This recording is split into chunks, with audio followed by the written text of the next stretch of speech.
Yo, it's your host that loves destruction, the most chaos gamer here, and yes, we are back with some more My Hero Academia Ultra Impact. And in today's video, we are going to be talking about the next new UR that's going to be featured either sometime with these two coming out, which is the Kaminari and the Jito, or it's going to be coming out after these two leave, which is none other than Froppy. Yes, Froppy in a Christmas outfit is going to be the next UR coming into the game. Honestly, I don't really see the hype in it. You guys can let me know down below how you feel about another UR Froppy being in the game. Personally, as I say this, I don't know why they just can't bring a new hype character into this. The last new character that we got, I mean, who was new? I think it was Miriko, and that's it. She was the new character that got introduced, and that was back in like October in the beginning. So it's been almost 2 months since we got a new character. You guys correct me if I'm wrong, but I think it's the last new character that got introduced into this game. So we're gonna take a look at Froppy's kit, see what she's able to accomplish. We also have this SR Ashido that's going to be right next to her as the SR, and brand new support member. So with that being said, let's not waste any more time. Let's blow this shit right the hell up, and let's get started with today's video. So let's start reading on Froppy's kit with her plus ultra move known as the Froppy gift. It deals 650% damage to a single opponent, reduces damage to all allies by 20% for 3 turns when character is aesthetic, also increases plus ultra move skill impact of all allies by 30% for 3 turns. So I'm liking what she is doing so far, which is she's making us take less damage, and she's giving us more damage on the plus ultra. Starting to see a little bit more characters do that, but we're going to see in her action skills if it could be like boom, like something more definitive, because this is like a basic line of making character good, you know, helping your allies, but I want to see more what she could do.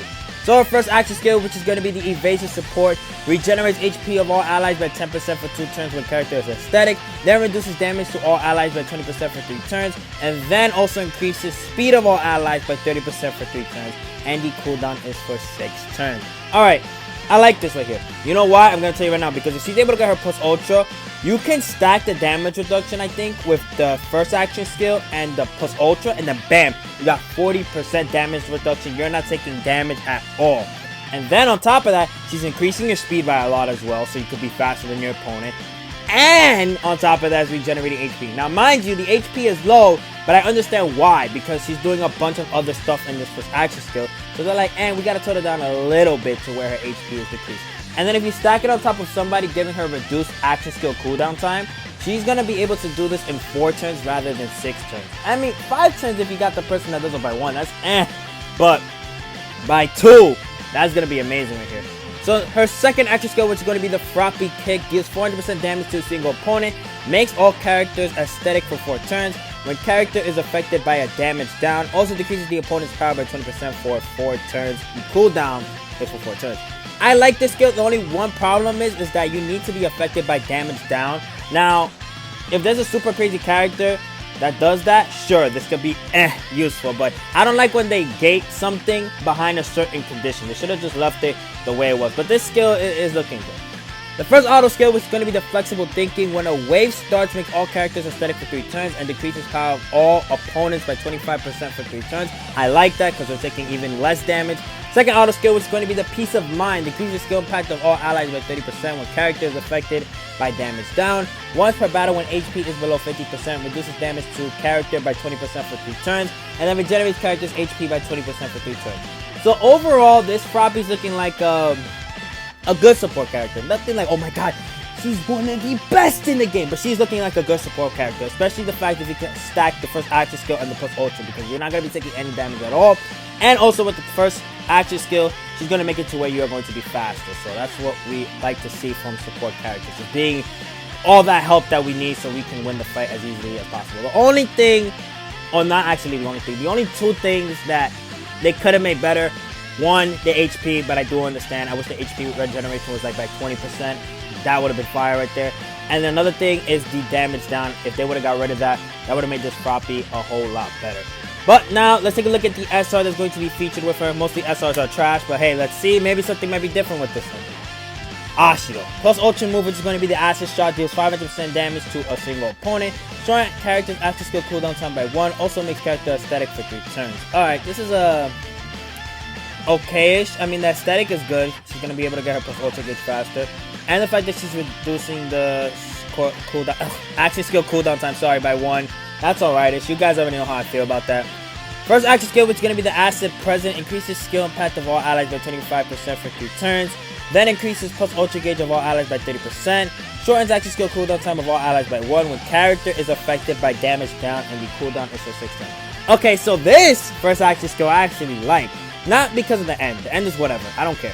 The other 2 effects is what I like to see. Increases skill impact of all allies by 25%. And then increasing plus ultra gauge of all allies by 30%.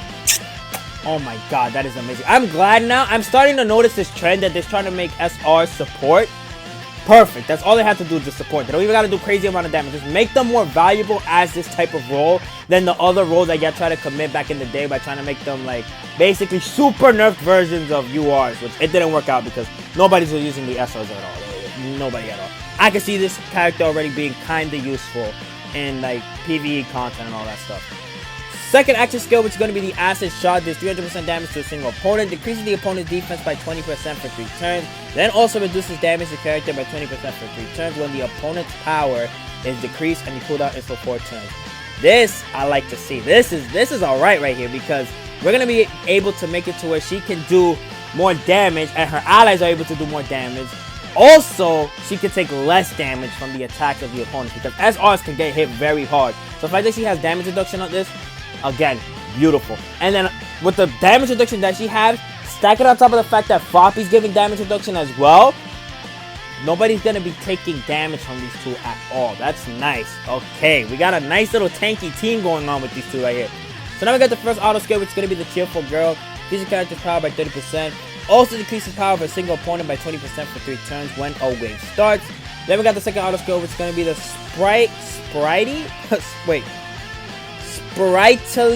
Steps. I don't know. I think I got that right. Gives character the ability to evade 2 times when battle starts. Also increases character skill impact by 30% when HP is below 50%. And notice that is not turn restricted. That is an automatic 30% for the rest of the fight. So this Ashiro, I'm liking her. I like what she's able to accomplish. I think she's like one of the best support SRs in the game. Mind you, you guys can always let me know if I'm wrong on that, but I think personally that she's one of the best in terms of supporting and actually fulfilling the role that she's able to accomplish. It's just that she's going to need a little bit more protection, but with Froppy, I think that is where we can get that done. So now let's take a look at the support memories that are going to be featured in these events. First one being the Secret Meeting. Increases character skill impact by 30% when equipped by a hero. Then reduces damage to character by 20% when aesthetic. Once per battle, shortens character's action skill cooldown by 2 when the character's HP is below 50%. You see, that's what I'm talking about right here. You put that on Froppy, that 6 turns is changing into 4 turns. They read my mind and they were like, yo, don't worry, Chaos. We got you. This character's gonna be good right here. Oh my god, that's great. And then let's take a look. Okay, so it goes to 1 when it's not DX level 1. Alright, so you gotta max it out. That's the sucky part right here. But it makes sense because that's going to make Froppy very good. I like the support memory right here. Now let's take a look at the event one, which is going to be the Big Feast. Reduces damage to character by 20% for 3 turns when equipped by a UA high student. Also increases character skill impact by 25%. I like this one. This one's alright in the book by me. Nothing crazy, nothing overly powered, but it's not ass like the other support memories that we have been receiving that are free to play. And I think with that, that's not everything. We're going to cut right here, guys. And then after we cut right here, we're going to go on the Discord. And we're going to see the other stuff that's going to be introduced into the game. So we'll be right back with that ready to go. As usual, shout out to the man Hydros. Because now we are here on the Discord taking a look at the other information that we're going to be seeing in the game when this Froppy update comes out. Or sometime in December, we'll be seeing these other stuff introduced into the game. So the first thing we are going to be taking a look at is the Froppy banner information. As you guys can see here, there is nothing about 1.5 times rates. I want to make that clear. Right now with the Kaminari and the Jito, that is where the 1.5 times rates are. But for this banner, you are not going to be seeing that. So highly suggest if you're thinking about summoning on her, remember that. Even though the 1.5 times rates feel like shit right now. Like after my summoning video, that's why you guys haven't seen me post the event. I haven't felt that motivation because I got nothing out of it. I didn't even get a new UR character. I got absolutely shit. I'm not going to lie. But I'm trying as best as I can to try to do this event so you guys can get that on my showcase as fast. Next, we got a V Tower, which I think they're going to make staying the SS this time. And then these are going to be the featured characters that are going to help you, which is Momo and Toga. Then we got a Mind Banner that's coming up for basically yellow characters. If you want to go see Froppy's Plus Ultra animation, go check out Hydros' channel. I'll remember to put the link in the description if I can. I have super bad memory, but if I don't, please remind me and I will do so. And I want to let you guys know another thing as well. When you do take a look at these Plus Ultra animations that come out before the game releases them, there's not going to be any voice acting. So just letting you guys know on that. So here we have the links to all these stuff. Wait, hold on. Okay, I went over this one and this one, but we didn't go over this support memory. Damn, do I want to do that right now? We'll do it at the end. We'll do it at the end. So she's going to be coming out on the 16th of December. And she's going to be all the way till the 1st of January. That's when she's going to be leaving us. And then this is the event that she's going to come out with. That's going to be the 1 to 30. Then we got Stain, upcoming campaigns, all this good stuff. New tickets for December. And we have the next battle.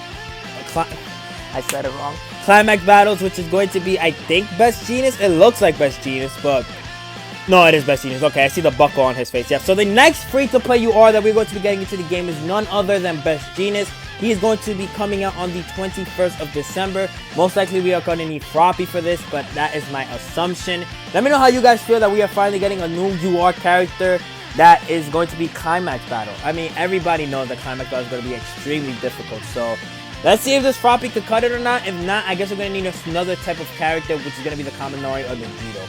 So, somebody else saying here that public service announcement there has this confusion referring to the new Sui and Mina's kits. They both have skills that say when character is affected by damage down. This is referring to damage cut, which is what is usually referred to in the community. So when the character Sui or Mina have damage cut buff, they in turn get these effects. Okay, so now we know that it's damage reduction, which they do in their kits. So that makes the skill even better. Oh my god. Literally everything that I said that was a downgrade for the Froppy just got upgraded. And now I'm liking her way more than I did when we just started this video. So shout out to the devs on that. That character is going to be, if you want her, you can get her. Like, she's that good. Even though I suggest you summon on the Jito and the Kaminari. That's where you're most valuable. Regardless of how I got shafted, there's still 1.5 time rates you are. If you are lucky, you are able to get more URs from there than you are going to be with this Froppy banner. But with that, that's where we're ending today's video. I hope you guys enjoyed. Be sure to like and comment if you want to. You don't have to, but it's always greatly appreciated. Also, subscribe. Again, you can always let me know how you feel about these characters being introduced to the game. Personally, I feel like if it was Christmas, it was the perfect time to release Stain. I'm going to be a Stain main now. Until they release Stain, I'm going to complain about it. Unless it's another hype character that I'll accept. They need to release Stain already, and this would have been the perfect time to do so because of the holiday season. But with that, I'll see y'all when I see y'all. Peace.